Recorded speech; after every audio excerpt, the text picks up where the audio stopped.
Ibu-ibu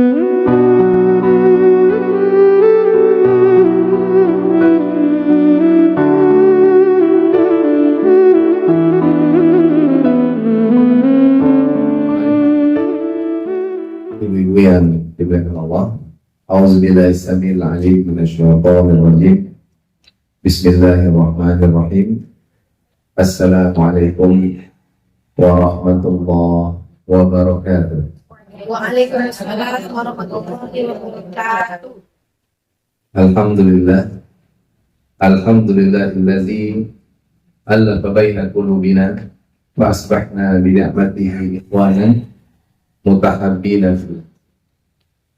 Asyhadu an la ilaha illallah wahdahu la syarika lah wa asyhadu anna Muhammadan abduhu wa rasuluhu la nabiyya wa la rasula ba'da. Salatan wa salaman daimain mutalazimain ila habibina Mustafa Muhammad ibn Abdullah alladhi qad balagha risalah wa adda al-amanah wa nasaha li hadhihi al-ummah wa tarakana ala mahajjatil bayda layluha kanahariha la yazigu anha illa hadi. Allahumma ja'al jam'ana hadha jam'an marhuma wa tafarruqana min ba'dihi tafarruqan ma'sum. Allahumma alif baina qulubina wa aslih zata bainina wansurna ala a'da'ina birahmatika ya arhamar rahimin. Segala puji bagi Allah atas segala nikmat dan karunia yang Allah berikan kepada kita. Kita sadar bahwa nikmat yang Allah berikan kepada kita tidak sebanding dengan nilai ibadah yang kita lakukan di hadapan Allah Subhanahu wa Ta'ala. Terkadang sesama manusia kita saling berhitung secara detail, tetapi kita lupa bahwa hitungan Allah jauh lebih besar.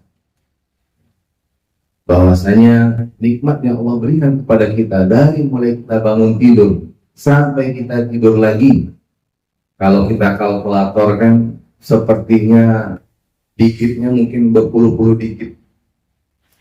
Kalau misalnya hari ini orang berbangga karena memiliki gaji 2 dikit, 3 dikit, 4 dikit, tapi sebenarnya kalau kita sadar, ibu, para ummahat yang dimuliakan Allah, sesungguhnya nikmat yang Allah berikan kepada kita tidak terhitung, unlimited. Sehingga inilah yang membuat terkadang kita merasa kalau seandainya diri kita itu dengan ibadah yang sudah kita lakukan, sholat 5 waktu secara rutin, kemudian bahkan kita selingi dengan puasa sunnah kita, bahkan mungkin kita bersedekah, kita kadang-kadang sudah merasa jumawa di hadapan Allah. Kita sudah merasa kita sudah menjadi insan kamil, manusia sempurna di hadapan Allah. Padahal wa in ta'uddu ni'matallahi la tuhsu. Karena sesungguhnya kata Allah, jika kalian hitung nikmat yang Allah berikan kepada kalian, maka tidak akan. Lan tuhsuha itu kalau kata-kata lan dalam bahasa Arab itu artinya tidak akan pernah terjadi kita bisa menghitungnya. Kalau la tuhsuha masih oke. Itu masih ada kemungkinan mungkin suatu saat nanti ada mesin penghitung yang bisa menghitungnya. Tapi kalau lan tuhsuha artinya tidak akan pernah mampu manusia sehebat apapun untuk menghitung nikmat Allah.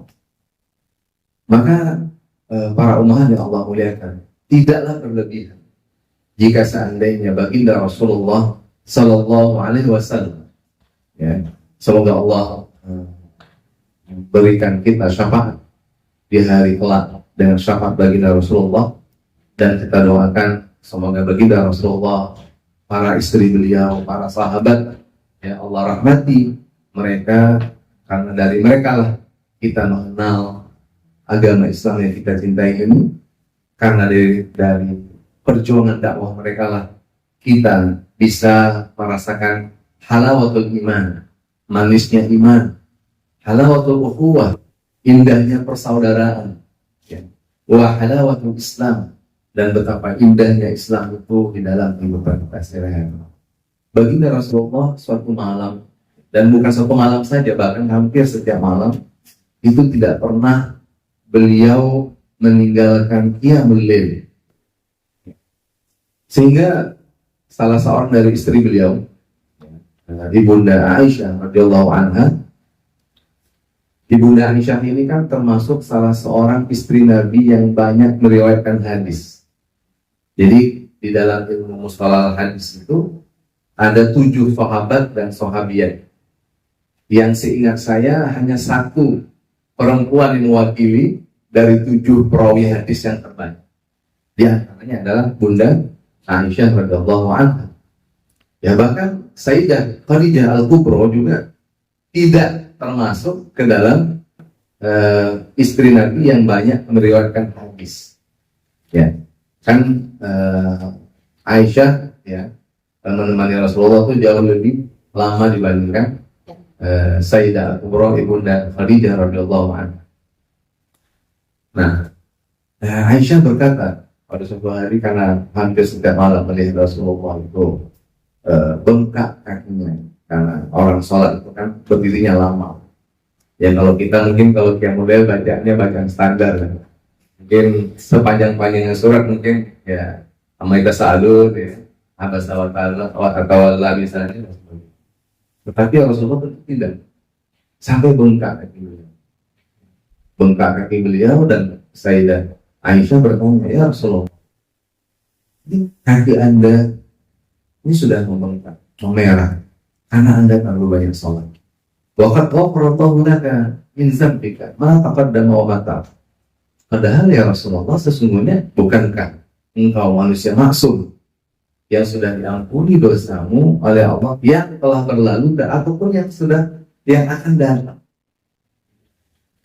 Jadi baginda Rasulullah dengan enteng menjawab, ya Aisyah, afala akunu abdan syakur. Wahai Aisyah, wahai istriku, saya tuh ingin menjadi hamba Allah yang bersyukur. Jadi ibu-ibu yang dimuliakan Allah, pernahkah kita mengangkat kaki kita ya 1 kali saja dalam hidup kita karena kelamaan untuk qiyamul lail? Pernah nggak kita merasakan badan kita dalam posisi lemah ya, tidak berdaya, lemas ya, gara-gara kita qiraatul Quran, atau gara-gara kita thalabul ilmi, atau gara-gara kita membantu kaum du'afa ya. Pernah nggak kita dalam hidup kita sekali saja kita mengalami suatu kondisi fisik kita down, tapi penyebabnya karena ibadah kita? Dari kisah baginda Rasulullah tadi sebenarnya jadi contoh buat kita ya kan? Jika pernah kita melihat misalnya ada di medsos kita lihat akhirnya ini banyak yang viral, misalnya seorang imam mengimami sholat ya tanpa sakit, tanpa apa-apa gitu kan. Begitu baik itu di luar negeri ataupun di Indonesia, bahkan fenomena yang ada itu kan begitu sujud gitu kan, nggak balik-balik gitu ya, nggak balik-balik, ternyata beliau sudah meninggal dulu, rahimahullah wa rahmatan wasi'ah. Nah, bisa jadi sebenarnya beliau sudah lelah, bisa jadi ya kan, secara manusia kan itu ada hukum sebab akibat ya. Bisanya sudah lelah hidupnya, sudah lelah fisiknya, tetapi karena dia berkeyakinan bahwa ketika dia melaksanakan itu karena Allah, maka dia kesampingkan semua rasa berat yang menimpa dirinya. Nanti ini bang, kita termasuk yang akan kita bahas. Ini hubungannya ada dengan kajian kita pagi hari ini yang saya angkat dari sebuah buku ya. Ini karangan Dr. Majdi Al-Hilali ya, seorang ulama di Mesir. Judul bukunya Kaifa Nuhibbullaha wa Nashtaq Ilaihi. Kan kita lebih banyak kajian hati sih kita, nak. Ya kan? Kalau kajian fikih kayaknya udah sama Ustazah Fani mungkin udah sangat udah khatam ya. Wah, kalau udah khotam udah LC berarti. Kalau sudah LC berarti tinggal lanjutkan S2, S3. Siapa tahu nanti kan Saum Quran Saqafah melahirkan LCMA. Amin. Jadi buku ini sebenarnya buku baru yang saya terima dari salah seorang sahabat saya ketika saya meninggalkan Kairo tanggal 5 Maret kemarin. Jadi tiba-tiba di bandara beliau selipkan buku ini dalam plastik. Ustaz, ini hadiah dari Ana sebagai tanda kita bersahabat. Belum saya baca kemarin ketika di pesawat. Kemarin di hari-hari kosong saya baca-baca, Masya Allah, kita buku ini sangat luar biasa dan sangat kita butuhkan sebagai hamba Allah yang lemah. Kita ini manusia yang sangat lemah, sehingga kita perlu dikuatkan dengan iman, dengan ibadah kepada Allah Subhanahu wa Ta'ala. Nah, ibu-ibu yang dimuliakan Allah Subhanahu wa Ta'ala, sedikit perkenalan mungkin tadi disampaikan oleh Ibu MC. Ya, sebenarnya saya ini adalah orang yang sudah lama merantau. Ya, saya meninggalkan Indonesia tanggal 6 Februari 1999. 6 Februari 1999. Tapi sebelumnya saya di Jakarta dulu 3 bulan sebelum keberangkatan ke Kairo. Pada waktu itu belum ada HP, belum ada WhatsApp. Jadi memang zaman itu orang pakai wartel ya. Warung telepon. Saya berangkat ke Mesir, tiba di Mesir 7 Februari 1999. Dan alhamdulillah baru pulang ke tanah air, pulang habis, pulang kalau orang Mesir mengatakan pulang ala tur, pulang nihai di Indonesia itu tepat tanggal 6 Maret 2024 yang lalu. Jadi usia saya baru sebulan di situ. Walaupun sebenarnya saya sering juga kadang pulang Indonesia sekali dalam setahun atau 2 kali dalam setahun, tapi tidak dalam waktu yang lama. Dan saya dulu belajar di Al-Azhar, S1-nya di Al-Azhar University, di Fakultas Usuluddin, jurusan ilmu hadis, ya, hadis dan ilmu-ilmunya. Kemudian saya melanjutkan S2, kuliah Darul Ulum, ya, Jami'atul Qahirah, ya, di Cairo University, di Mesir juga. Dan baru selesai tahun 2021 yang lalu. Karena di samping saya belajar, sebenarnya saya bekerja juga di sana, ya, bekerja di Kedutaan Besar Republik Indonesia sejak tahun 2009.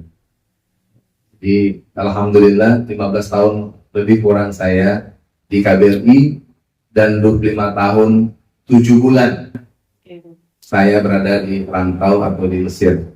Sehingga ya mohon maaf kadang-kadang kalau saking lamanya saya di sana, ya kadang-kadang gaya bicara, kemudian spontanitas bicara itu kadang-kadang masih terbawa-bawa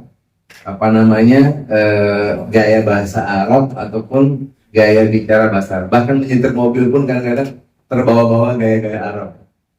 Kadang-kadang saya ditegur oleh istri saya atau oleh anak saya gitu kan, jangan kencang-kencang, di sini orang nggak ada kencang-kencang. Ya karena kalau kita di Mesir atau di negara Arab, ya itu kan jalannya lurus ya Bu ya, jalannya lurus, nggak ada yang belok-belok, gang-gang kayak kita nggak ada gitu. Makanya saya bingung juga sudah sampai mapnya kok nggak ketemu ya. Mapnya sudah sampai gitu, Anda sudah sampai gitu. Di mana gitu, kok nggak ada gitu. Ternyata ada jalan kecil lagi yang bisa masuk gitu. Nah ini luar biasa gitu ya, pengalaman baru buat saya ketika berada di Indonesia. Alhamdulillah saya sudah pulang bersama keluarga, dan di sini insya Allah saya tinggal di Jalan Ulama di dekat Jalan Bakti 4, dekat Masjid Nur Az-Zakirin. Dia berada di sana insya Allah. Kemudian dalam rangka pulang juga saya diamanahi ya oleh salah seorang pendiri sekolah internasional, ya. Ibu-ibu kenal Ustaz Syahrul Aidi nggak? Kenal? Siapa dia? Anggota Dewan Pusat. Anggota Dewan ya, terpilih kemarin kan? Guys. Dari Kampar. Beliau itu kakak kelas saya di Mesir. Jadi 2 tahun yang lalu beliau sudah minta saya, Ustaz Joko, abang mau buat sekolah, tapi belum nampak orang yang akan untuk jadi pimpinannya. Silakan bang, insya Allah kalau memang abang percaya saya siap. Nah, alhamdulillah 2 tahun yang lalu sampai hari ini sudah berproses dan sekolahnya sudah ada di Sungai Pinang, di dekat apa namanya Jalan tol. jalan tol. Nah, saya masih lupa nih, jalan tol itu bahasanya Torik Dairi gitu. Saya ingat Torik Dairi tapi nggak mungkin saya bilang Torik Dairi kan. Tapi saya Torik itu apa ya? Tol, jalan tol. Jalan tol Bangkinang itu kita ke sana dikit, ada Masjid Al-Ikhlas, simpang Masjid Al-Ikhlas itu, masuk ke dalam. Nah, jadi sekitar 2 kilo lah dari simpang tuh. Nah, jadi nama sekolahnya Haifalah International Islamic Boarding School. Saya untuk SMP putra dan putri, ya, karena ini sekolahnya internasional, ya program studinya juga mengikuti standar internasional, diantaranya memakai di samping boarding ya, kita akan memakai Cambridge program. Ya, kan kita nih pandangan kita ya, Ibu, pandangan kita bahwa generasi kita 10 tahun, 15 tahun ke depan menghadapi tantangan globalisasi yang luar biasa. Kalau kayak saya ini dapat 5 tahun umur saya, tentu tinggal menghitung 15 tahun lagi mungkin sudah nggak ada lagi gitu kan. Ya, makanya kita berpikir bagaimana anak-anak kita, ya, mereka lahir setelah kita sudah tidak ada, mereka bisa melakukan challenge, mereka bisa berkolaborasi, ya, menghadapi tantangan global yang semakin dahsyat. Dan tantangan global itu tidak hanya mengancam identitas kita sebagai seorang muslim, bahkan mengancam identitas kita sebagai seorang manusia. Karena ke depan itu yang akan bekerja itu bukan manusia, robot. Nah, sekarang saja banyak orang-orang yang sudah dikendalikan oleh robot. Nah, maka kita berpikir kita ingin menciptakan sebuah pendidikan di mana anak-anak kita bisa berkompetisi di masa-masa yang akan datang. Jadi sementara kesibukan saya mungkin di sana, di samping saya juga mengisi kajian-kajian yang ada di masjid-masjid, permintaan beberapa jamaah yang bisa saya hadiri, saya hadiri. Yang tidak bisa saya hadiri, saya sampaikan permohonan maaf. Ya. Baik, ibu-ibu yang Allah muliakan, sudah berkeluarga, ya, sudah punya 5 orang anak, 3 putra dan 2 putri. Kelima-limanya lahir di Kairo, Mesir. Yang paling kecil berumur 4 tahun, ya, lahir 2020, ya. Yang paling besar kelahiran 2006, sekarang kelas 3 SMA atau aliyah di Pondok Pesantren Arisalah Padang. Ya, mungkin tahun depan ini akan kuliah. Allah. Alhamdulillah 2 orangnya lagi sekolah di SD Al-Fikri di Jalan Kereta Api Ujung. Yang nomor 2 sekolah di Mahat Tafakuk Dr. Mustafa Omar Lubusaka, ya, berbarengan dengan 2 putra dari Ustazah Wahyu Ningsi, ya, Tabris dan adiknya. Jadi anak saya nomor 2 sekolah sama dengan sekolah 2 orang putra dan Ustazah kita di pesantren Tafakuk. Nah, jadi itulah perkenalan singkat kita. Yang mudah-mudahan perkenalan singkat ini nanti bisa lebih mengenal saya. Tadi kata Ibu MC, ya, kita belum mengenal siapa guru kita gitu. Sudah dikenal, alhamdulillah. Ibu-ibu yang Allah muliakan. Buku ini berbicara tentang al-hub, ya, cinta. Nah, analoginya, ya, ingin memperdimai bahwa cinta itu adalah salah satu apa ya kalau bahasa Indonesianya, sifat, ya, atau bahasa Indonesianya Tobiah, apa? Suatu yang alami, ya, Biar. tabiat, ya. Ataupun sesuatu karakteristik yang tak terpisahkan dalam diri manusia, ya kan? Dan itu manusiawi, ya, adalah sifat-sifat manusiawi manusia. Sehingga cinta itulah yang membuat kita kuat ataupun mampu melakukan sesuatu yang tidak mungkin. Ya, cinta juga yang kadang-kadang membuat kita melakukan sesuatu yang tidak dibolehkan. Ya, kita misalkan ya, ada orang yang mencintai seseorang misalnya, karena cintanya ditolak, maka dia rela menghabisi nyawanya. Ini kan ada dalam kejadian masyarakat. Nah, ini kita harus teliti. Berarti cinta yang ada dalam diri manusia itu sebenarnya sebuah kekuatan positif. Apabila cinta itu ditempatkan pada tempat yang benar dan sesuai dengan tempatnya. Nah, kita membayangkan cinta manusia kepada manusia saja, ya, sudah bisa membuat seseorang itu bisa melakukan apapun di luar nalar manusia. Ya kan? Kita lihat misalkan seorang ibu karena cintanya kepada anaknya, seorang ibu itu rela berkorban. Bahkan ya, mulai dari hamil, mulai dari melahirkan, mulai dari menyusui, mulai dari menyapih makanan, ya, mulai dari mengasuhnya, dari tidak bisa berbicara sampai berbicara. Ini yang membuat seorang ibu melakukan ini apa sebenarnya? Apakah karena itu faktor alam saja, ya, atau faktor otomatis begitu saja? Tentu tidak.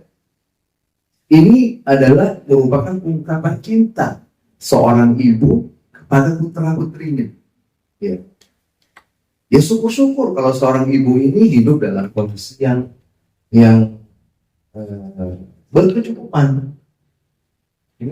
Dan tidak sedikit di dunia ini ibu-ibu yang mungkin suami sudah meninggal atau mungkin sudah berpisah dengan suaminya, terpaksa, ya, untuk menjadi ayah dan ibu buat anak-anak. Coba kita bayangkan. Ini kan kekuatan cinta. Tidak ada, ya, teori apapun yang bisa menyanggah itu semua.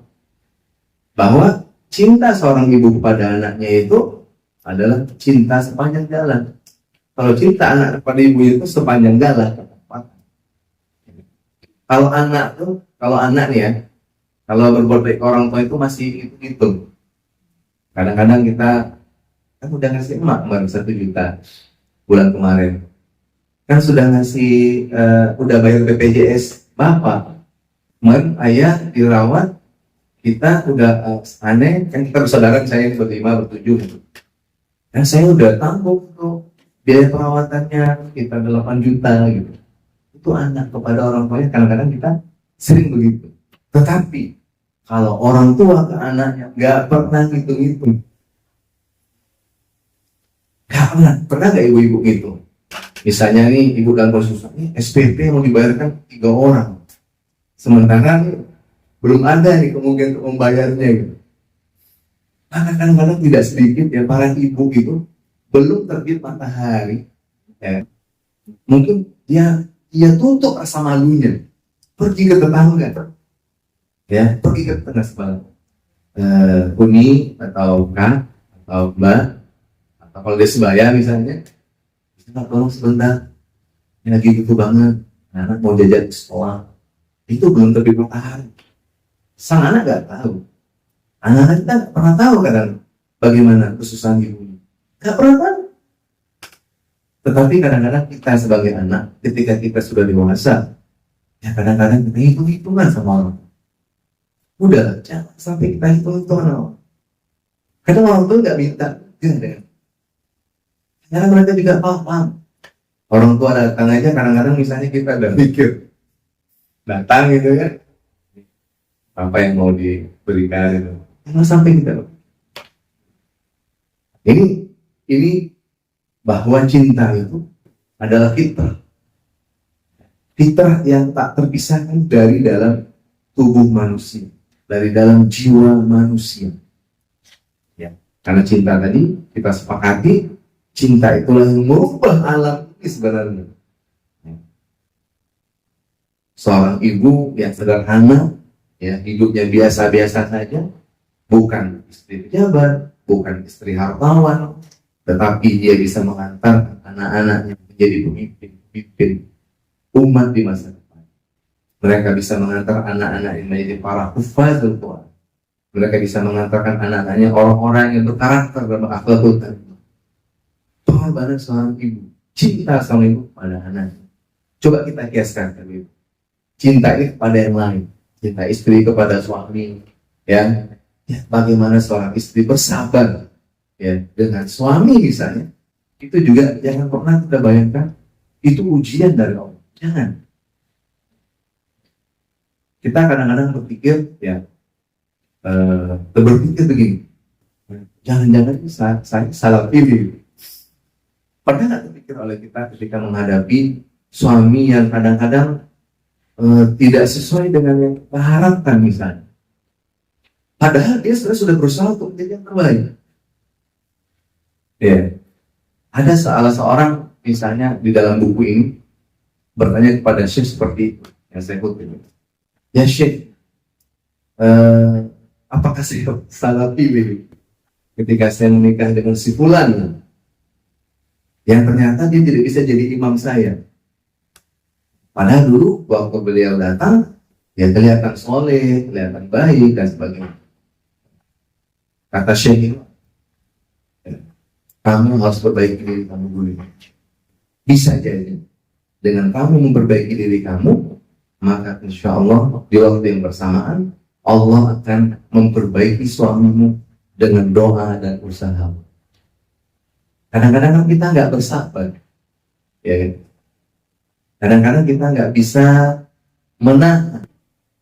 Begitu kita mendapatkan masalah, ya yang kita lakukan adalah menyalahkan diri kita sendiri. Menyalahkan diri kita sendiri.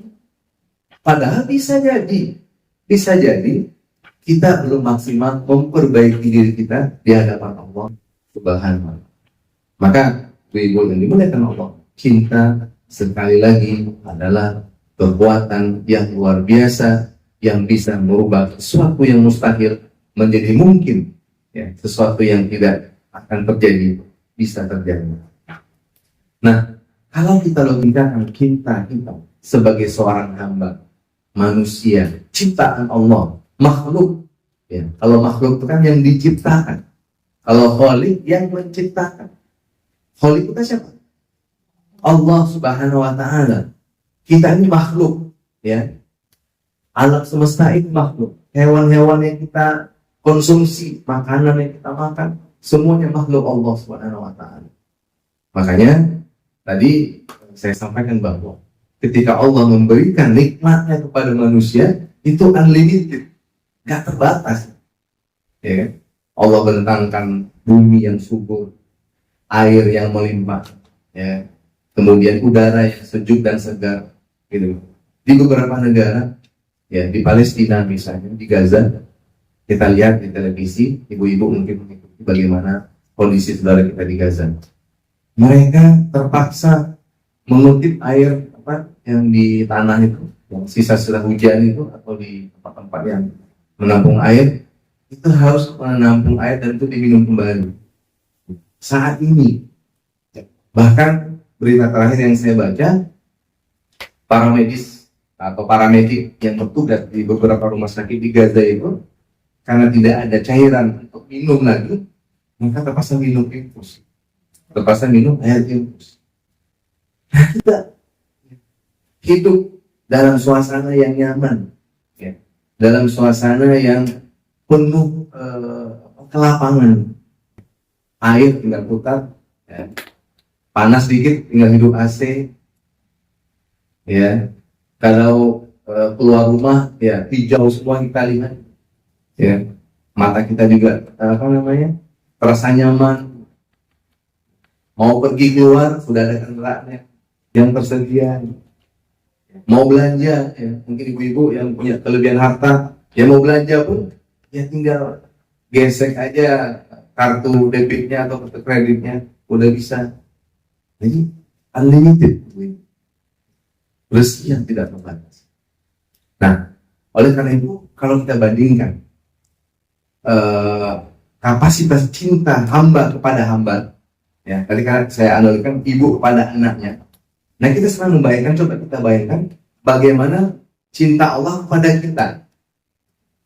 Sehingga kalau kita sudah bisa membayangkan cinta Allah kepada kita, maka kita bisa memposisikan diri kita sebagai hamba yang baik, yang bisa mencintai Allah.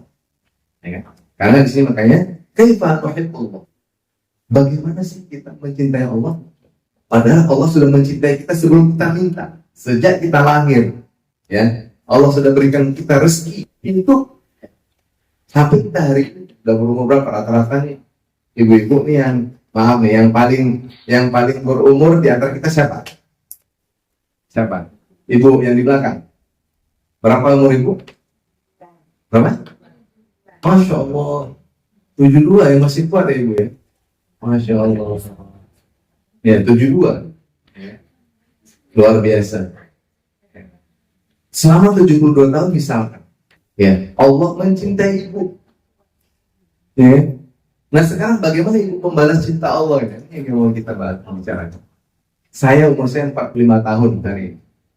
45 tahun Allah berikan saya usia dan segala macam fasilitasnya, ya gratis, nyawa, udara yang saya hirup misalnya 24 jam. Ketika bangun, ketika tidur kita nggak nyadar kalau kita bernapas ya. Tapi itu gratis semua dari. Coba waktu zaman COVID kita pakai oksigen, itu harga oksigen berapa?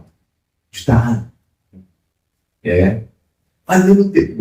Nah, ketika Allah mencintai kita sebagai hambanya, gimana sih caranya kita untuk mencintai Allah? Ya. Sehingga kalau kita sudah tahu cara mencintai Allah, maka seperti ibu pada anak itu, kita tidak akan pernah hitung-hitungan dengan Allah. Kita tidak pernah hitung waktu. Kadang-kadang kita nih ketika beribadah itu kadang pasti ngitung juga gitu. Saya udah cukup kayaknya 5 kali ke masjid hari ini gitu kan. Saya udah cukup kayaknya, udah tilawah sekian halaman gitu. Sebenarnya gitu. Sudah bersedekah, berzakat dan sebagainya.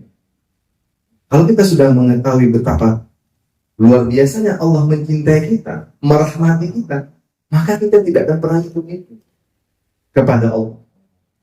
Waktu yang kita berikan kepada Allah, ya, tenaga yang kita berikan kepada Allah, harta yang Allah titipkan kepada kita, yang kita infakkan di jalan Allah, itu nggak mikir-mikir. Karena kita tahu kasih sayang Allah itu jauh lebih besar daripada apa yang sudah kita lakukan kepada Allah. Dan ibu-ibu perlu ketahui bahwa Allah sebenarnya tidak butuh dengan ibadah. Tapi sesungguhnya ibadah kita itulah yang memberikan manfaat buat kita.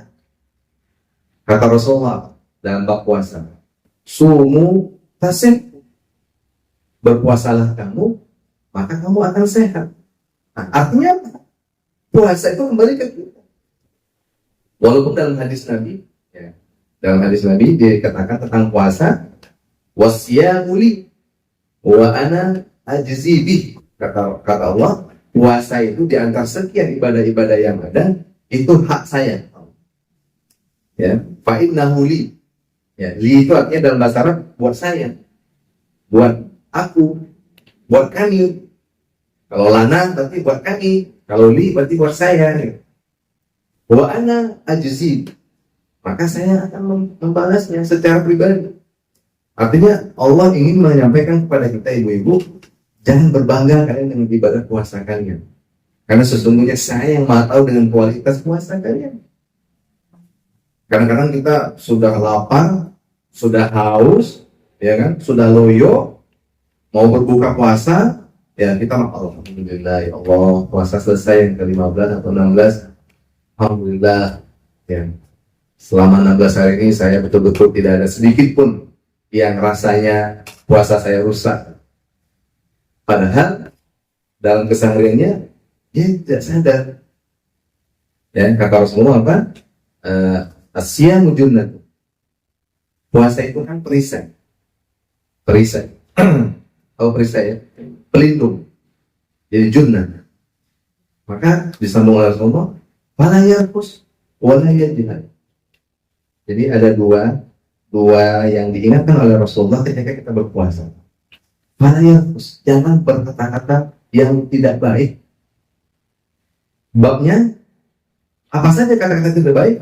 Ya, mencaci maki orang, menggunjingkan orang, mengejek orang, ya, berbual-bual suatu hal yang tidak bermanfaat, menghabiskan waktu. Wala yajhal, kata Rasulullah. Dan juga jangan sampai kalian ketika berpuasa itu melakukan perbuatan-perbuatan bodoh. Artinya apa ya? Perbuatan yang tidak bermanfaat. Ya, kadang-kadang kita saking merasa kosongnya waktu kita ya, sore-sore gitu, kita itu ikutan juga ngabuburit ngabuburit atau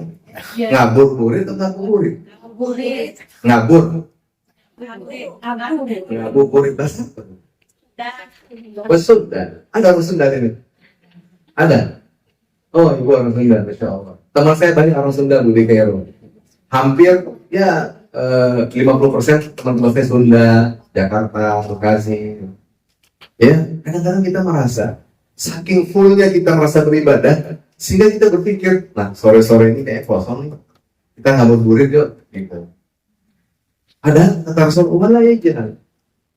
Kita nggak salah kalau cari apa namanya takjil. Kita nggak salah, nggak dilarang ibu-ibu.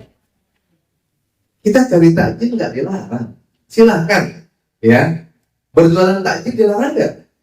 Enggak, bahkan itu memacu ekonomi kita.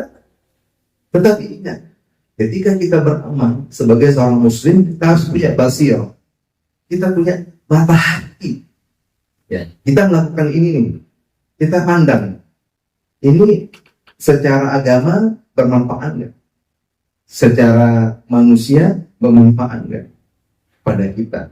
Sehingga kita melakukan sesuatu itu betul-betul ala basir, dengan mata hati, bukan dengan mata fisik. Mata hati beda dengan mata fisik. Kalau mata fisik itu pandangannya terbatas, ya. Kalau mata hati pandangannya melampaui batas. Dan mata hati itulah yang kita gunakan ketika kita beramal, ketika kita melakukan perbuatan apa. Maka wala ya jangan berbuat bodoh. Kata Rasulullah setelah itu, wa in imru'un ya qatalahu aw syatamahu falyakun inni shaim. Jika ada di antara kalian menemukan ada orang-orang yang menghardik kalian, mengajak kalian berantem, kalau bahasa Minang bercakap gitu, ya, berdebat yang tidak pada tempatnya, atau syatamahu, atau mencaci maki kita, tiba-tiba nih, kita di jalan, ibu-ibu naik motor, ya, jalan sore-sore padat gitu kan.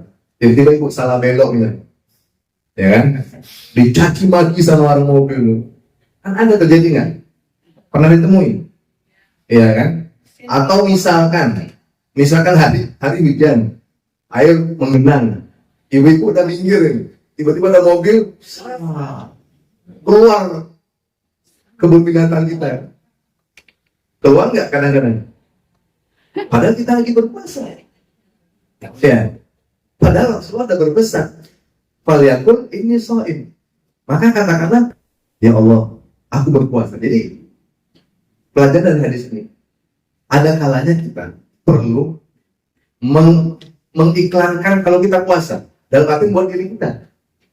Kalau ada orang ngajak kita, tiba-tiba datang menghardik kita, bilangnya ke dia, maaf ya, saya sedang berpuasa ibu.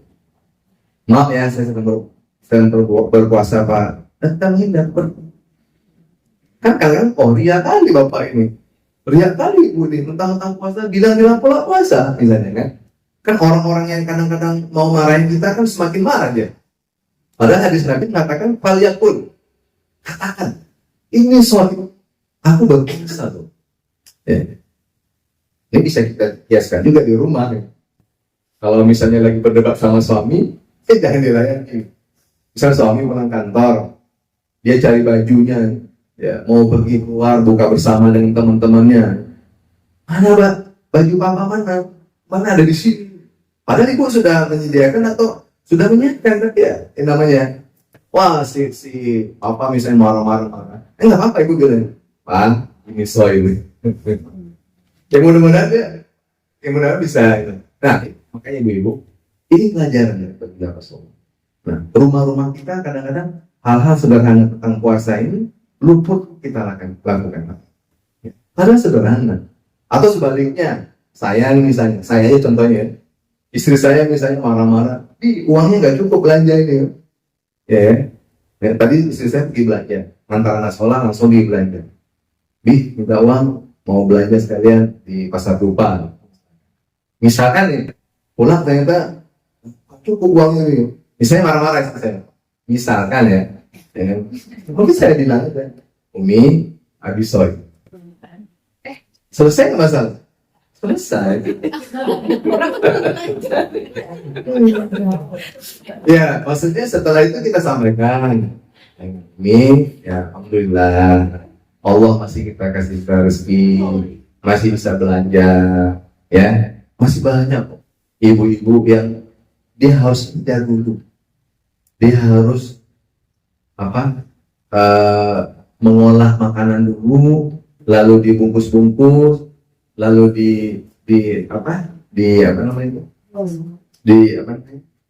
dipotong-potong, ya, lalu dimasukkan ke tempatnya, lalu dibuat mejanya, baru dapat uang, kan gitu, ya kan? Nah jadi ibu-ibu yang dimuliakan Allah, betapa cinta, ya, kalau kita menyadari bahwa Allah mencintai kita, ya, melebihi cinta kita kepada manusia, maka kita akan melakukan apapun yang Allah perintahkan dengan lapang hati, dan kita akan meninggalkan yang Allah larang dengan senang hati.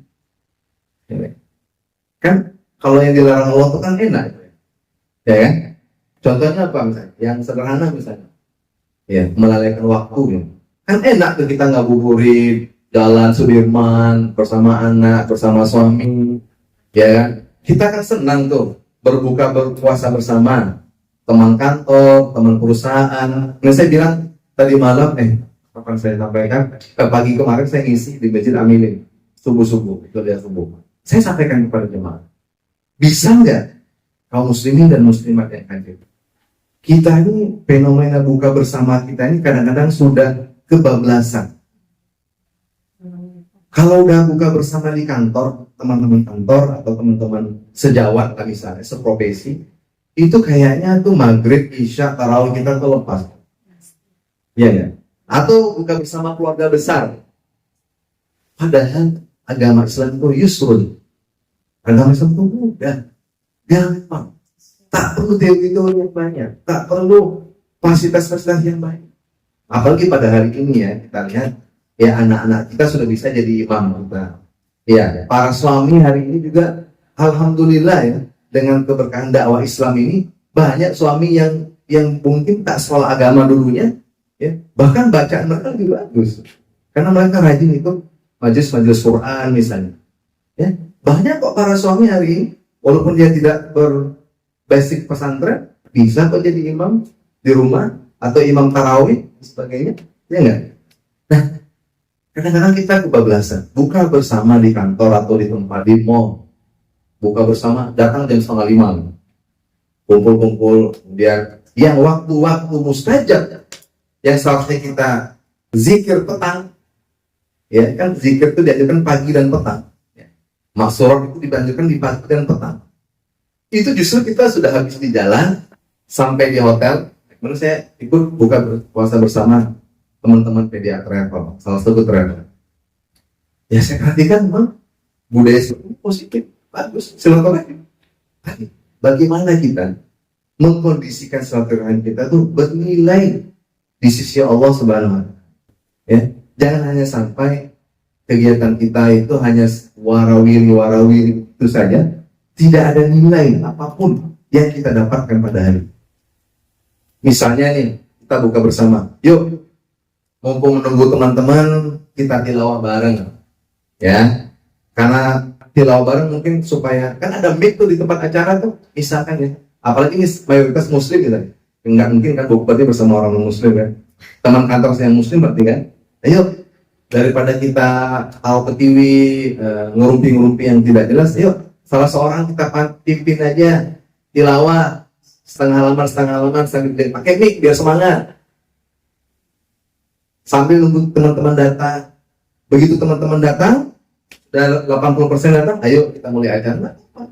Tapi kita kondisikan ibu-ibu bagaimana setiap hari kita, ini jangan sampai di bulan Ramadan saja ya ibu-ibu ya, di luar Ramadan pun demikian. Kan orang kadang-kadang sering mengatakan quality time. Wah, seorang istri mengatakan kepada suaminya, papa jangan ganggu mama ya, quality time atau me time misalnya. Atau suaminya sebaliknya, mama jangan ganggu papa hari ini, me time. Padahal quality time sesungguhnya adalah ketika suami, ketika istri menyadari bahwa waktu yang mereka miliki adalah milik Allah Subhanahu wa Ta'ala. Sehingga di dalam keseharian mereka yang selalu ada adalah ketaatan kepada Allah. Belajar dalam rangka ketaatan kepada Allah. Ya. Kadang-kadang kalau kita sudah buka bersama itu, maghribnya sudah agak jelas gitu.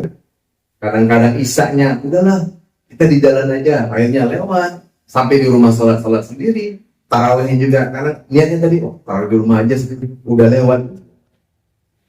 Coba kita budayakan.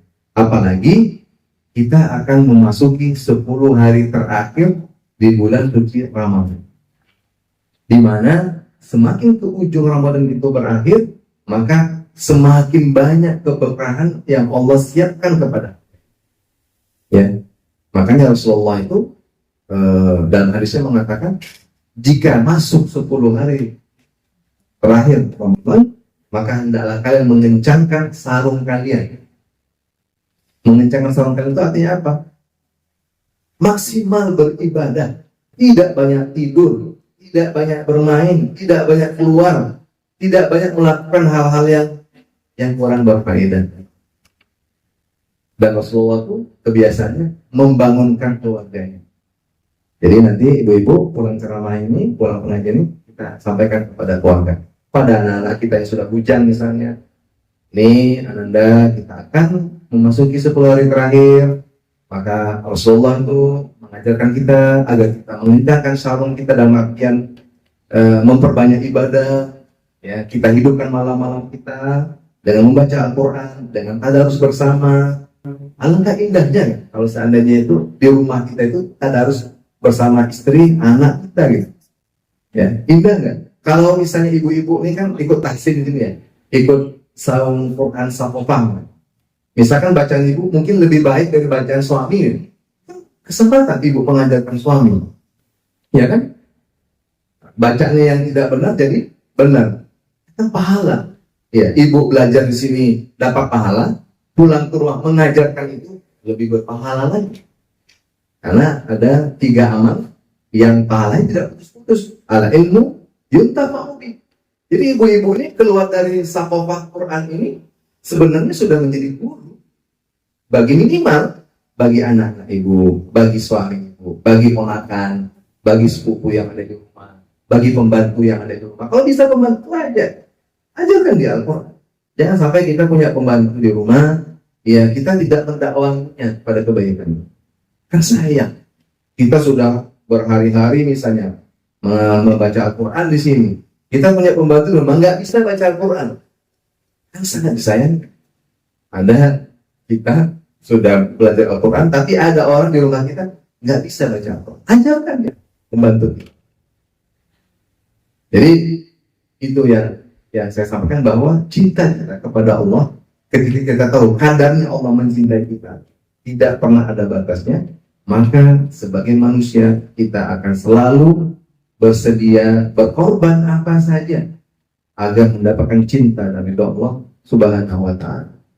Nah, kemudian ibu-ibu yang dimuliakan Allah Subhanahu wa Ta'ala, ya, ada, saya sampaikan di sini, ada dua, ya, dia banyak sebenarnya.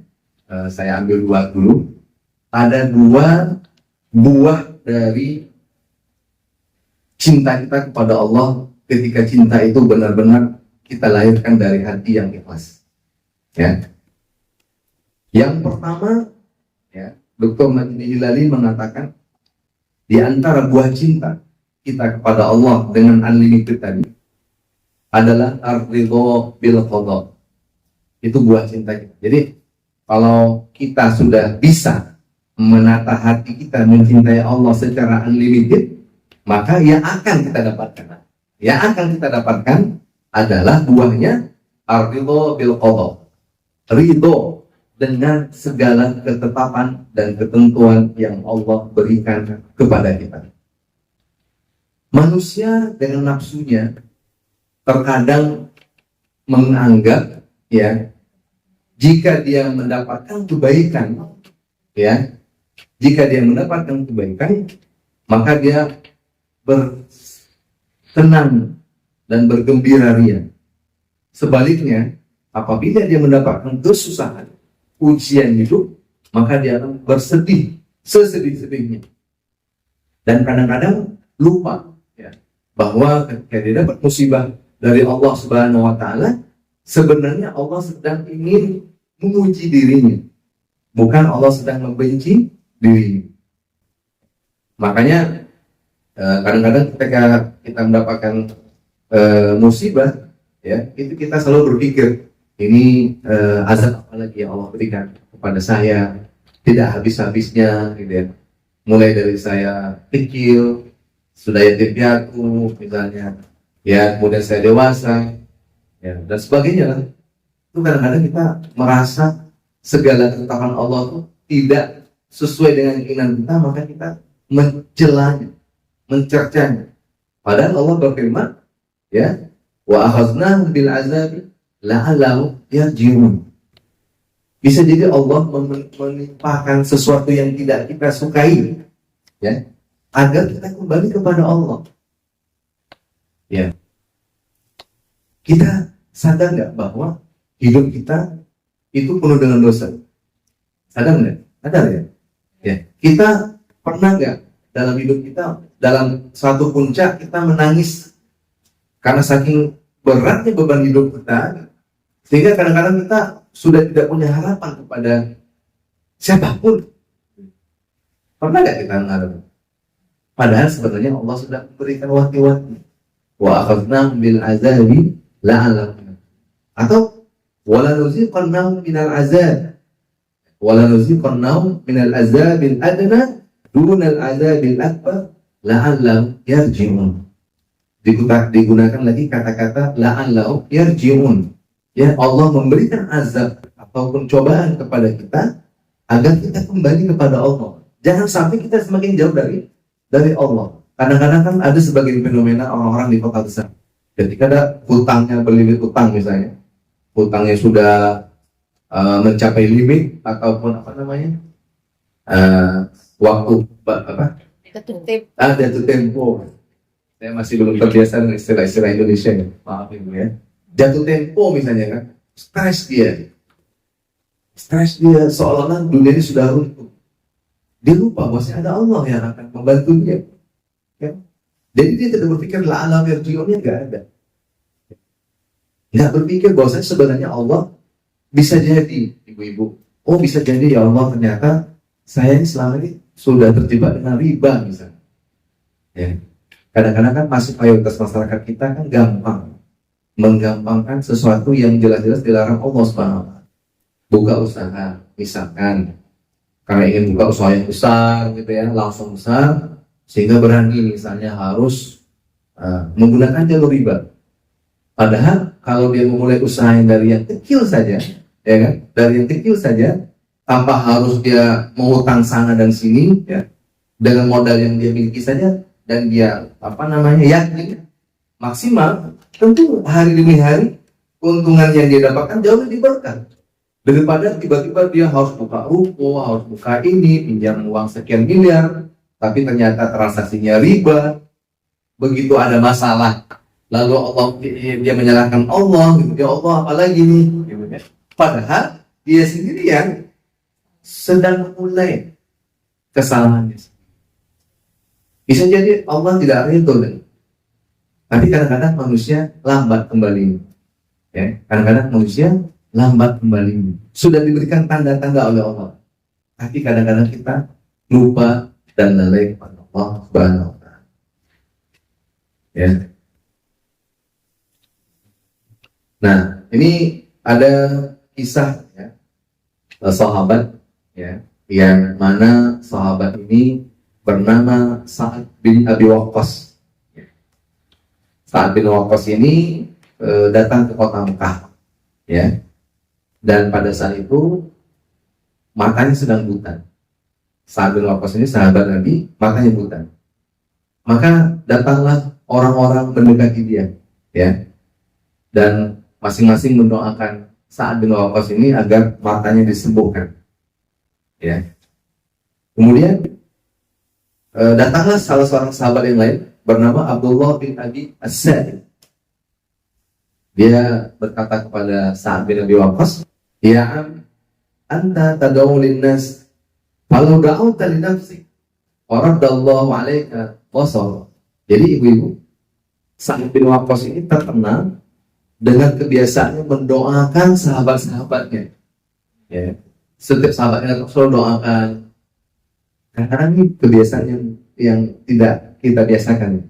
Coba kita biasakan. Kalau kita bertemu sahabat kita, selain cipika-cipiki, ya Allah semoga berkah ya usahanya, ya Allah semoga berkah ya naik jabatannya, ya Allah semoga berkah ya usahanya, ya Allah semoga berkah ya waktunya ibu. Itu kan doa. Dan sahabat itu saling mendoakan. Kalau bertemu tuh selain bersilaturahim, saling mendoakan. Kita jarang mendoakan. Bahkan kadang-kadang kita pas ketemu sahabat kita, ya kan, kemarin kayaknya expander gitu, sekarang udah Fortuner gitu. Kadang-kadang kita berpikir dalam hati kita, kok bisa berubah ya mobilnya ya? Berada di mana ya? Pikiran kita udah, padahal kemarin baru expander, kan sudah Fortuner. Ini tidak kita pungkiri. Kadang-kadang kita tertipu dengan yang kita lihat. Makanya saya sampaikan tadi, jangan kita pernah melihat sesuatu dengan mata fisik, tapi lihat sesuatu dengan mata hati kita. Sehingga itu yang menghubungkan kita dengan Allah. Itu yang selalu menghubungkan kita dengan Allah. Dan kita biasakan. Kalau Sa'ad bin Abi Waqqas tadi, kebiasaan beliau mendoakan sahabat-sahabat. Lalu para orang-orang coba sekali-kali engkau doakan buat dirimu sendiri ya Sa'ad bin Abi Waqqas. Pasti Allah akan menjawab. Lalu apa kata jawab Sa'ad bin Abi Waqqas sambil tersenyum? Ya bunayya, wahai anakku, berarti Abdullah bin Sa'id itu pantaran anaknya. Ya bunayya, qada Allah subhanahu wa ta'ala indi ahsan min basari. Artinya, ya, ketetapan Allah akan mataku yang buta ini, wahai anakku, itu jauh lebih baik dan lebih besar daripada mataku yang sudah rusak. Ini level cintanya kepada Allah ini sudah level apa gitu ya? Ada orang yang zuhudnya sedemikian rupa ya. Jadi ketika dia mendoakan orang menyindir dia. Ya Syekh, kalau kamu doakan buat dirimu sendiri pasti Allah akan kembalikan perhatianmu. Tapi jawab beliau, ya bunayya, qada Allah ahsan min qada'illah fi basar. Ya. Ketetapan Allah tentang mata saya yang cacat ini itu jauh lebih baik bagi saya ketimbang mata fisik saya ini. Ya. Karena mungkin Sa'ad bin Waqqas itu menyadari bahwa banyak orang punya mata, tapi dia tidak dekat dengan Allah. Bisa jadi dia merasakan dengan matanya rusak dan cacat itu, dia justru semakin dekat dengan Allah. Nah, kadang-kadang kita dalam hidup kita selalu mengukur kita dekat dengan Allah apabila kita nyaman. Ya. Padahal sebaliknya, seharusnya kita berpikir sebaliknya. Justru ketika kita nyaman itu, justru kita semakin kufur dengan Allah Subhanahu wa Ta'ala. Coba, kita punya gadget baru. Katakanlah suami ibu menghadiahkan ulang tahun ibu HP iPhone 15 baru. Ya kan? Sebelumnya Samsung misalnya Tiba-tiba buat kejutan suami ngasih iPhone 15 atau udah dari 16? 15 paling tinggi ya? Karena saya tidak memakai iPhone, saya nggak ngerti juga. Bahkan Android aja kelas kita. Nah jadi kadang-kadang gini, kadang-kadang kita berpikir ya, kita akan menunggu kita nyaman, maka kita akan memaksimalkan ibadah kita. Nih, pasti semua kita berpikir seperti itu. Ya Allah, seandainya naik Pajero tuh enak kayak keliling masjid Pekanbaru. Berpikir kan, mobil cuman isi 4, anak 5, kayak saya, mobil saya kecil, anak berlima kan, nggak mungkin kita keliling-keliling masjid kan. Kadang jujur ya, kita berpikir, ya Allah, kapan ya saya punya Fortuner yang bisa 7-seater, saya akan keliling masjid sambil bagi-bagi takjil. Itu niat awal. Niat awalnya begitu. Sama kayak iPhone dan ibu-ibu ya, ini suami iPhone baru, ya kan? Yang sebelumnya khusyuk baca Al-Quran, karena ada iPhone baru, tak ngerti. Ya kan? Ya kalau perlu lambang Apple-nya itu dinampakkan gitu kan. Gitu. Saya bulan Oktober lalu bersama istri anak-anak, bulan Oktober yang lalu sebelum pulang. Akhirnya saya tinggal di hotel bersama jamaah-jamaah dari pediater. Ya, ada Ustaz Agak Asti juga. Ada kakaknya sini kan? Iya, ada. Oh, Masya Allah. Nggak tahu dari saya, Kak. Rupanya ini orang tua sahabat saya, Ferul Asdik ya. Nanti saya sampaikan kepada. Jadi saya melihat dengan mata kepala saya, ibu. Ini mudah-mudahan tidak ada terjadi pada ibu-ibu di sini. Mudah-mudahan ya. Ya kita kan rombongan gitu ya. Kita ziarah ke Mina, Arafah. Ya. Kita ziarah lah ke Masyairul Haram. Ya. Itu di lobi hotel saja. Saya perhatikan ada beberapa orang ibu-ibu itu habis waktunya itu gara-gara foto-foto, dan kebetulan ternyata ibu itu satu bis sama saya gitu. Pas naik bis, ini ibu ini depan kita ya. Kata istri saya, Bi, jamaah kita gimana? Ya gitu. Karena ada perempuannya kan namanya istri ya, ini nanya, kok jamaah Indonesia tuh nggak sibuk ibadah ya? Kan sekali-kali sampai ke Mekah kan seharusnya kan gunakan semaksimal mungkin untuk bagaimana sudah di Abdul Makkah, di bumi Nabi gitu. Nabi harus kita memaksimalkan sujud-sujud kita lebih banyak daripada selfie sebaliknya. Tuh, saya tanya istri saya, mungkin dia memamerkan iPhone barunya. Kemudian saya lihat iPhone loh, foto di lobi hotel sampai naik bis, di syuting, pergerakan apapun tuh di apa istilahnya anak-anak sekarang mungkin dibuat reel atau apa ya Allah malam konten dan sebagainya. Tidak salah ibu, tidak salah, tidak ada yang salah, tidak ada yang haram. Tapi coba kita posisikan mata kita menggunakan apapun. Tadi saya bilang tadi, begitu kita nyaman, maka justru kita semakin jauh dari Allah Subhanahu Wa Taala.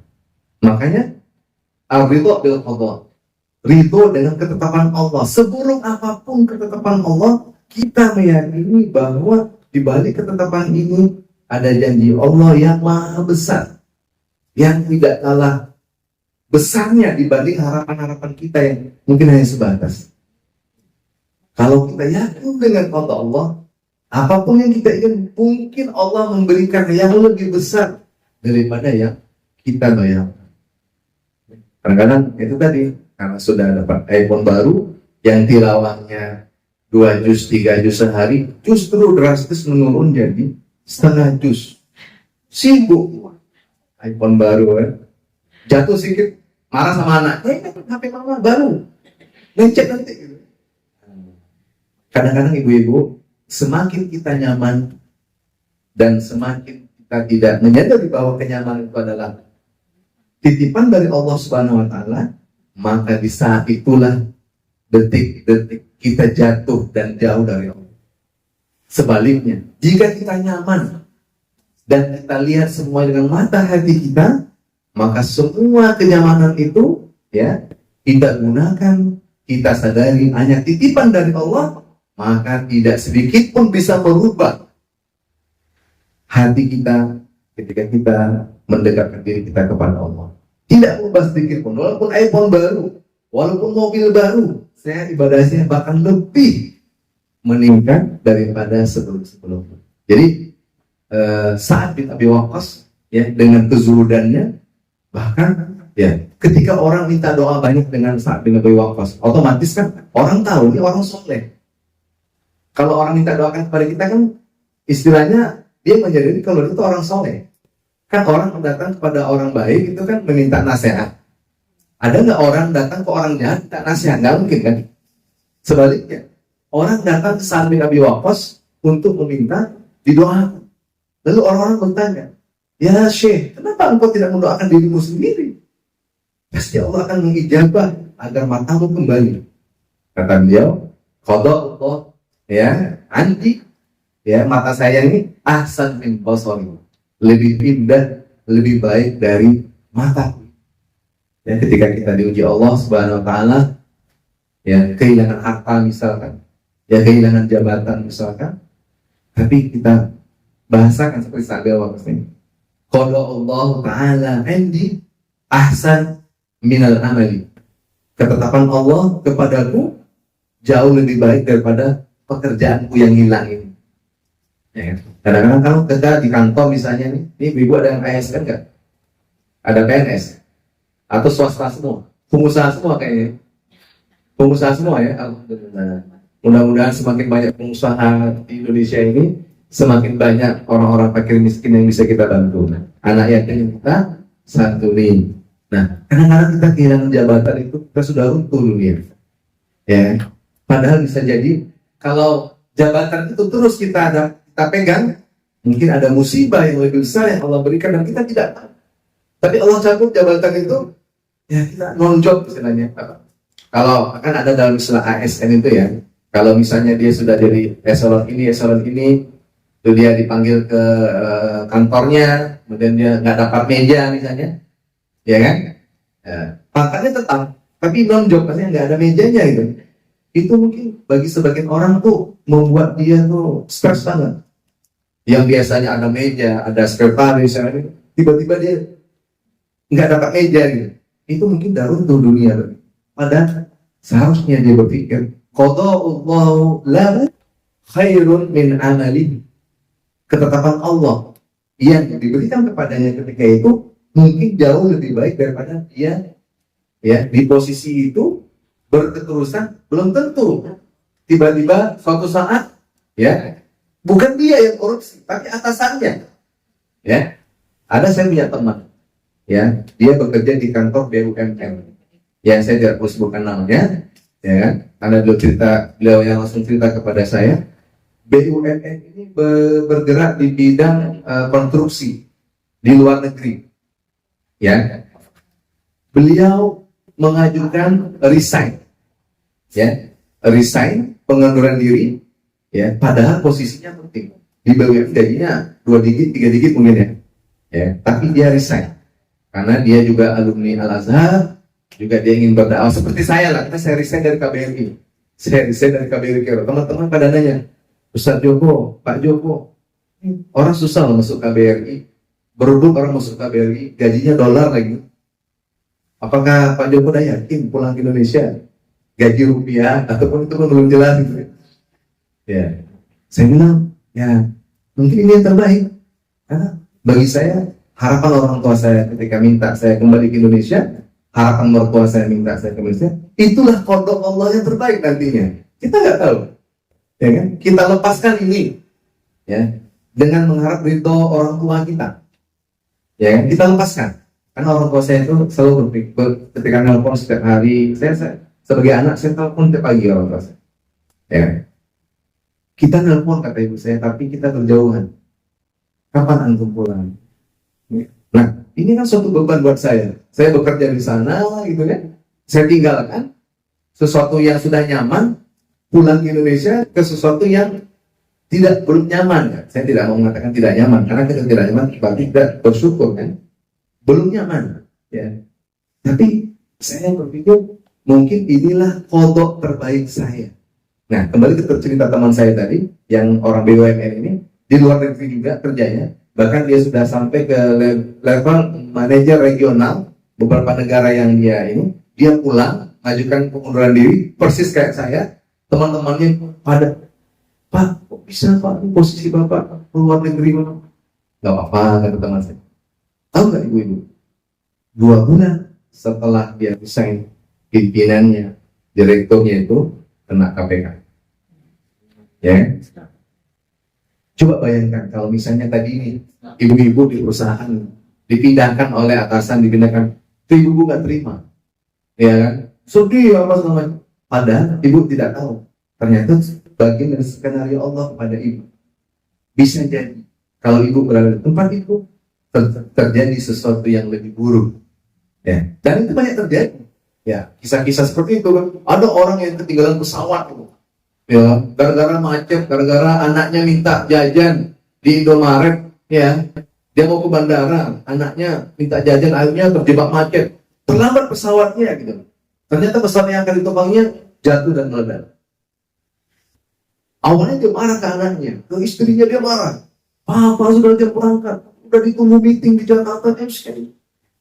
Ternyata hitungan detik, hitungan menit keluar, perintah detik keluar. Pesawat Lion Air nomor sekian, dia hilang kontak dan jatuh. Nangis seorang bapak ini dan minta maaf pada anak. Gara-gara anaknya nangis minta jajan es krim, sesuatu yang remeh-temeh, tapi ternyata menyelamatkan hidupnya. Kodok. Tadi dia berpikir nih, oh papa kena marah sama direktur ini, telah pesawat papa. Wah, masya Allah, keluar lah ya. Tapi ternyata, maka ibu-ibu, kalau kita sudah cinta kepada Allah secara unlimited, maka kita ridho bil qada. Maka kita akan ridho, terima dengan apapun yang Allah tetapkan kepada kita, tanpa satu pun komplain yang keluar dari lisan kita, ya. Nah, itu yang pertama, ridho bil qada. Yang kedua, apabila kita, ya, mencintai Allah dengan kecintaan yang unlimited yang saya sampaikan tadi, maka yang kedua adalah kita akan menikmati at-talazzuz bil ibadah wa sur'atul mubadarah ilaiha. Artinya kita akan menikmati melaksanakan ibadah dan akan bersegera untuk melaksanakannya. Nah, ini penting ibu. Ya. Pernah nggak kita merasakan kenikmatan beribadah? Atau kita beribadah hanya terpaksa? Ya, kalau ibu-ibu melayani suami dengan sepenuh hati, ya kan? Ibu sayang bersama suami. Itu ibu melayani dia itu subhanallah. Ya, kayak saya belajar, saya lihat waktu saya nikah pertama kali, ya baru nikah ya, pertama kali. Nah, ini maknanya begini. Waktu saya baru nikah gitu ya. Ibu cepat agak. Kalau pertama kali itu kan ada yang kedua ya. Waktu saya baru nikah pertama dulu gitu. Lain lagi ya. Saya baru nikah. Saya pulang ke kampung istri, kebetulan saya orang Dumai. Orang Dumai. Saya melihat ya, ibu mertua saya itu tidak berpendidikan tinggi. Ya. Tapi saya lihat kebiasaan beliau itu jam 4 itu orang manusia pertama bangun di rumah mertua saya itu ibu mertua saya. Ya, orang manusia pertama yang bangun itu ibu mertua saya. Abah mertua saya itu masih hidup. Itu tahun 2005-2006. Ya. Saya lihat beliau tak berilmu, tak berpendidikan, ya, tak tahu paham agama banyak. Tapi kecintaannya kepada almarhum ayah mertua itu, saya lihat tuh azan subuh itu apa, teh, abah tuh almarhum tuh suka teh yang gelasnya besar itu, ya kan, teh, gitu kan. Kemudian ada tutupnya, kemudian ada meja khusus buat abah, gitu kan. Nanti anak-anaknya ada meja yang lain, gitu kan. Saya kaget juga gitu. Saya bilang sama istri saya, emak mantap ya. Karena kalau di Kairo ibu-ibu, saya sama istri kan nggak punya pembantu di Kairo. Mulai dari anak pertama saya lahir sampai anak kelima itu saya sebagai pembantu istri saya. Karena kita menganggap istri kita itu bukan pelayan kita kan, istri kita tuh partner hidup kita.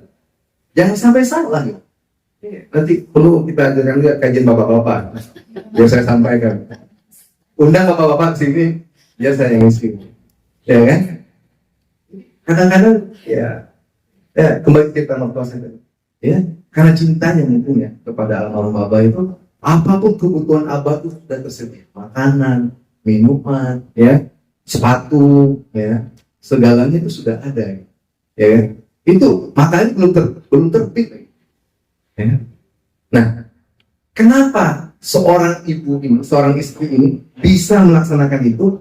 Karena dia sudah sangat cinta dengan suaminya. Coba kalau enggak apa yang terjadi? Sebaliknya, ya, piring bersera gitu ya. Ya, nah, mungkin tehnya ada tapi gulanya habis, lupa beli gitu kan. Sehingga suami mau minum teh, teh habis pak, gula belum ada buka lagi gitu kan. Ini saya analogikan. Jadi kalau kita sebagai seorang hamba kepada Allah, kalau benar-benar kita cinta kepada Allah, kita akan menikmati setiap ibadah kita. At-talazzuz bil ibadah. At-talazzuz dalam bahasa Arab artinya lezat. Jadi lezat itu sebenarnya dari bahasa Arab. Kan kita kan lezat, bahasa Indonesia kan? Dalam bahasa Arab juga at-talazzuz. Lezat juga. Saya nggak tahu apakah bahasa Arab yang asli atau bahasa lezat itu dari bahasa Inggris atau dari bahasa Itali. Kan Itali juga bilang lezatos ya. Ya, mau izin Ibu? Ya. Waktunya gimana Ibu? Anak, jadi bersama. Oh iya. Saya kira waktu sudah habis. Ya. Tidak lama, tidak panjang lagi Ibu ya. Jadi kalau kita sudah merasakan nikmatnya, sudah merasakan cinta kita kepada Allah dengan kecintaan yang menandingi cinta apapun, maka kita akan menikmati setiap langkah kita, setiap gerakan kita, ya kepada Allah itu kan kita melezat-lezatkan diri. Kalau kita kan kalau lagi makan, kalau makanannya enak kan nggak berhenti gitu ya. Buka puasa beli apa tuh? Yang viral kalau bulan puasa itu buka apa namanya? Gado. Satu lagi lotek. Ibu-ibu hafal semua ya. Saya tuh melihat di Jalan Paus itu ya sore-sore itu jual lotek, kereta api, Garuda itu antri gitu. Saya tanya sama ibu saya, lotek viral di bulan puasa kan? Saya orang lucu ya. Oh viral bulan puasa kan? Iyo, seluruh lotek keluar bulan puasa ya. Keluar bulan puasa lotek ya. Nah kan kita kalau udah makan lotek, mau 1 porsi, 2 porsi nggak nyadar. Padahal katanya mau diet. Dan 2 bungkus lewat juga gitu. Nah itu artinya apa ibu-ibu? Kalau kita sudah mencintai sesuatu, kita menikmati. Rasulullah tadi yang saya ceritakan, karena dia cinta sama Allah, dia sudah tidak hiraukan kakinya yang bengkak tadi. Nggak terasa gitu. Sujud, berdiri, at-talazzuz bil ibadah wa sur'atul mubadarah ilayya. Bukan hanya menikmati, tetapi orang yang cinta kepada Allah, maka dia sur'ah, ya, bersegera. Wa sur'atul mubadarah ilayya. Ya, dia akan menyegerakan apapun yang terkait dengan ibadah itu. Contoh, ya, misalnya azan zuhur, dia tahu 5 menit mau azan zuhur, dia sudah berwudu, ya kan? Ya. Orang yang cinta kepada Allah itu kita lihat hari-harinya seperti itu. Orang yang cinta kepada Allah akan kita lihat hari-harinya itu, ya, penuh dengan aktivitas-aktivitas, ya, yang kalau kita hitung-hitung itu semuanya itu bermuara kepada ibadah kepada Allah. Ya, ibu-ibu misalnya, ya, di rumah misalnya, ketika sahur, kan yang pertama bangun di rumah kan ibu-ibu. Atau enggak, yang pertama bangun bukan ibu-ibu. Siapa? Ada yang tahu? Alarm. Alarm HP yang pertama bangun. Ya kan? Orang tua kita tuh nggak pernah pakai alarm. Zaman dulu, mana ada alarm zaman dulu? Tapi jam 3 subuh tuh udah bangun. Nenek-nenek kita di kampung sudah bangun. Nah, jadi bersegera. Ibu-ibu kalau seandainya lambat bangun, itu otomatis satu keluarga bisa tidak sahur, ya? Ya enggak? Ya, anak, suami, menantu, ataupun keluarga yang lain bakal tidak sahur. Sempat ibu, alarm ibu udah bunyi kan? Ibu tertidur misalnya, nggak sengaja, dan terbangun ketika Allah Akbar, Allahu Akbar. Ya, misalkan, Masya Allah, gitu ya. Kan enggak. Nah, makanya ibu-ibu, di antara tanda dan ciri-ciri orang yang cinta kepada Allah tadi yang saya sampaikan, bersegera melaksanakan ketaatan kepada Allah, tidak menunda-nunda. Misalkan nih, ibu-ibu punya harta, sudah sampai nisabnya, ya, sudah sampai haulnya, punya simpanan katakanlah 10 miliar, ingin kan, disimpan sejak 1 tahun yang lalu, gitu. Hitungannya saya nyimpan di bank atau di rumah atau di berangkas 1 Maret 2023. Sekarang sudah lewat 1 Maret 2024, sudah sampai 1 tahun. Dan harta itu ada, segera keluarkan zakat. Itu diantara tanda bahwa kita membuktikan cinta kita kepada Allah Subhanahu wa Ta'ala. Dan cinta itu tidak pernah meminta. Cinta itu mendatangi.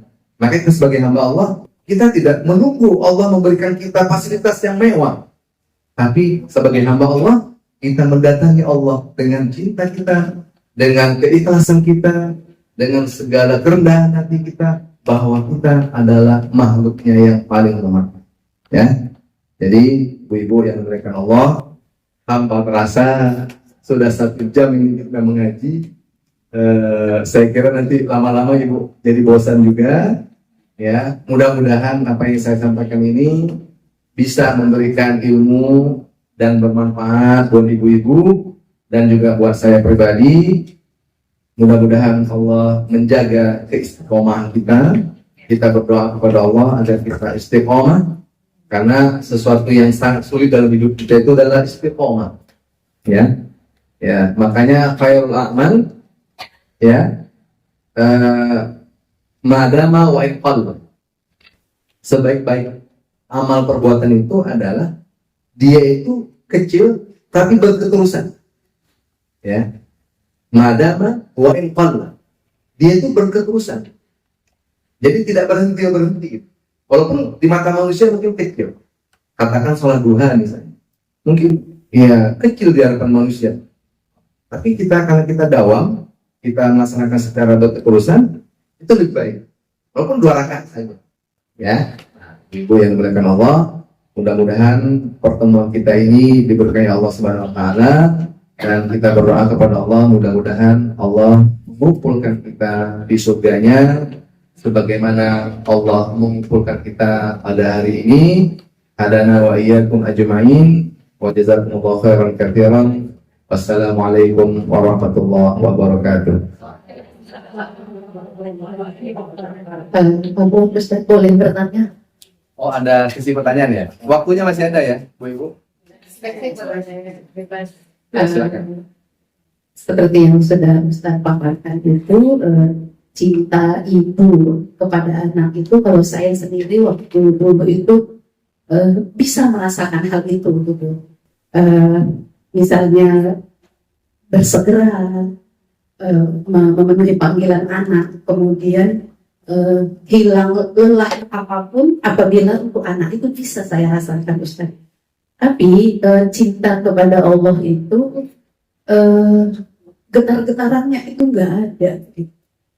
Bersegeranya itu mungkin karena mendengar ceramah gitu, bahwa panggilan sholat itu segera ya, ini jangan awal, itu yang dikerjakan gitu. Sementara getaran yang saya rasakan ketika memenuhi panggilan anak itu nggak ada gitu. Itu yang saya rasakan dalam ibadah itu, tidak ada kenikmatan.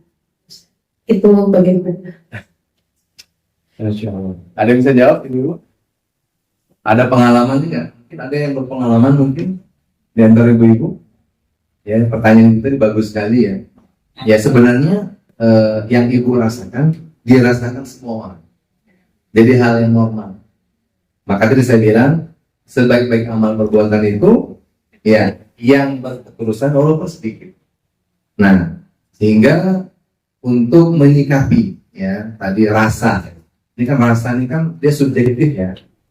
Rasa itu dia nggak bisa disamakan satu sama yang lain. Ya mungkin ibu merasakan seperti ini, ibu yang lain juga merasakan pengalaman yang berbeda misalnya terkait rasa. karena dia sangat subjektif dan dia rasa ini akan dipengaruhi oleh faktor lingkungan yang berada di sekitar kita, ya kan? Tapi secara umum ibu-ibu ada beberapa langkah agar kita bisa merasakan ya bahwa kita ini selalu diawasi Allah Subhanahu wa taala, agar kita ketika kita tadi menganalogikan kalau untuk urusan anak kita cepat dan merasakan getaran. Kadang-kadang kan ibu itu kan punya feeling ya, anaknya nangis itu mau misalnya mau nyusu misalnya, secapek apapun ibu misalnya gitu kan, itu pasti punya feeling, dia langsung walaupun matanya tertutup dia ambil anaknya, dia susuin anaknya, ya kan? Itu kan seperti itu yang ibu ingin tanya, kok bisa? Tapi dengan Allah kadang-kadang nggak bisa seperti itu, ya kan? Nah, saya bisa tangkap dari yang ibu tangkap, yang ibu tanyakan seperti itu. Nah, Rasulullah itu pernah mengajarkan kepada sahabatnya itu bagaimana sholat khusyuk. Ya, tentu di samping kita menyempurnakan wudhu kita dan sebagainya, ya, bersihkan tempat lainnya, di antara terapi psikologis agar sholat kita khusyuk adalah bayangkan bahwa sholat kita itu rakaat terakhir dan sujud terakhir. Nah, itu mampu ya. Kalau bisa kita menghadirkan rasa itu di setiap amal kita, misalnya nih Ramadan ini nih, ya Allah tinggal 14 hari lagi atau tinggal 13 hari lagi, jangan-jangan ini puasa terakhir ya. Nah, kalau rasa itu kita munculkan di hati kita, mungkin kita udah lupa mau beli baju lebaran. Kalau kita merasakan itu di hati kita, mungkin kita sudah akan lupa akan mengumpulkan sedemikian macam kue-kue yang beraneka ragam di toples kita di dapur dan di ruang tengah, macam-macam ya. Ya, maka hadirkan, coba kita hadirkan. Begitu juga dalam hubungan manusia ya, dengan suami kita, dengan anak kita gitu kan ya. Ketika kita memberikan pelayanan kepada mereka, ya kita anggap jangan-jangan pelayanan terakhir saya buat suami saya ya, sehingga saya tidak malas-malasan lagi atau saya tidak merasa terbebani lagi. Seorang suami juga demikian. Ya, seorang suami ya selama ini cuek kepada istrinya, misalnya yang disuruh ke pasar istrinya, yang memasak istrinya, yang membersihkan rumah istrinya gitu. Itu kadang-kadang kan ada ya seperti itu ya, dan kebanyakan budaya kita. Makanya ibu-ibu jangan heran kalau di Arab, di Mesir, saya tinggal di Mesir ya, itu biasa di pasar itu saya ketemu bapak-bapak. Pertama bukan apa-apa, orang Mesir itu agamanya kuat, yang beragama. Dia nggak mau istrinya berkeliaran di pasar-pasar itu, bertemu dengan pedagang-pedagang gitu. Ya, walaupun mereka juga nggak se-Islami kita lah misalnya, tapi ada rasa cemburu gitu. Itu satu. Makanya saya ketika di Kairo, saya belanja misalnya di pasar beli ikan, ketemu sama bapak-bapak orang Mesir ya, orang Arab. Ya. Makanya mertua saya kan pernah saya bawa ke Kairo, orang tua saya pernah saya bawa ke Kairo, saya bawa ke pasar. Ibu saya heran, kok bapak-bapak belanja di sini? Kita jangan lihat Indonesia seperti itu. Karena saya kasihan dengan perempuan. Bukan berarti saya pemerhati perempuan ya. Maksudnya saya melihat ada budaya yang perlu kita rubah. Ada budaya yang walaupun kita punya pembantu loh, yang namanya bekerja, membangun rumah, kadang-kadang rasa sayang dan cinta itu kan muncul karena bersama. Ya kan? Kita ke pasar bersama, walaupun mengantar istri ke pasar Loket, ke pasar Kodim, ke pasar Pusat, Ramayana, misalnya, ngantar aja gitu. Kan bapak-bapak ini kan tipologinya nggak suka belanja-belanja lama-lama. Kadang-kadang ibu juga salah sih. Ya kan? Kadang mau beli periuk, yang dibeli kipas angin gitu. Bilang ke suaminya, Pak, kita mau beli periuk, Pak. Ayolah kata suaminya, ya. Diantarlah ke Ramayana, diantar kemana gitu. Suami udah panasan, udah hidup mati AC di mobil kan, dan tiba-tiba diangkutnya kipas angin. Mana periuk tadi kan? Nah, ada depan kita Pak lain kita beli. Kok beli kipas angin? Ya, lagi promo kan ya. Astagfirullah. Nah ini kadang-kadang ya ibu ingat, gitu kan? Kalau kita ke pasar, belilah sesuatu yang sudah kita rencanakan. Nah, kadang-kadang ibu-ibu ini kan memang nggak salah ibu-ibu. Ya dalam teori parenting yang sama saya belajar di Kairo dulu, ada teori parenting itu kalau cara berpikir perempuan itu seperti bola. Dia bisa menggelinding kemana saja. Kalau cara berpikir laki-laki itu seperti kayu balok, dia lurus saja. lurus saja. Maka semuanya itu dari Allah, jadi tidak ada yang bertentangan. Ya, makanya perlu ada sabar aja di situ. Karena istri juga marah sama suami. Kan? Ya. Ada juga suami yang bikin kesal istrinya misalnya. Jadi menghadirkan ya bahwa apapun yang kita lakukan adalah mungkin momen terakhir kita akan bisa timbulkan rasa bahwa kita akan selalu bersama Allah Subhanahu wa Ta'ala. Yang kedua, di antara tips ya untuk bagaimana menstabilkan ibadah kita itu ada istilahnya namanya tajdid an-niyah. Jadi kita tuh niat bukan hanya sholat aja. Usolli sholat az-zuhri arba'a raka'atin, ya. Kita perlu memperbarui niat kita setiap aktivitas kita. Ya. Misalnya nih, ini menjelang zuhur nih kan ibu-ibu nih sudah mulai ke dapur nih, cek pakaian kotor mana, ini nggak punya pembantu kan, ya, piring-piring sahur tadi belum dibereskan karena tadi kita mungkin sholat subuh ke masjid, ikut pengajian masjid, ikut pengajian di saung kurang apa, pulang dari sini ternyata kan kita masih punya PR misalkan ya, hadirkan niat, tajdid niat, ya Allah, ya kan? Semoga ya cucian yang sekian ini, piring yang besar ini, dengan izinmu ya Allah, aku ikhlas ya Allah, ini menjadi ibadah buat saya. Hadirkan niat. Jadi niat tidak hanya dalam ibadah mahdhah saja. Kembangkan niat itu dalam setiap aktivitas ibu-ibu dimanapun berada, ya kan? Sehingga dia menjadi nilai ibadah, sehingga dia menjadi sesuatu yang berarti bagi ibu di mata Allah. Ya, ada yang lain? Pertanyaannya ibu. Alhamdulillah, ya, jazakallahu khairan. Ya, sekali lagi saya mohon maaf.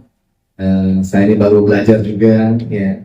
Jadi baru pertama kali ini saya secara khusus, ya jujur, berceramah di hadapan khusus ibu-ibu. Ini baru pertama kali dalam hidup saya. Ya, kalau di Kairo dulu pernah mengajarkan mahasiswi, pernah, ya, bimbingan belajar, ya pernah. Ya. Tapi kalau berceramah, pengajian khusus ibu-ibu ini baru pengalaman pertama kali saya. Jadi mohon maaf jika nanti ada di sana sini ada kekurangan, silakan. Kalau ada pun kesalahan mohon dikoreksi. Jazakumullah khairan katsiran. Wabillahi taufiq wal hidayah. Assalamualaikum warahmatullahi wabarakatuh. Waalaikumsalam warahmatullahi wabarakatuh.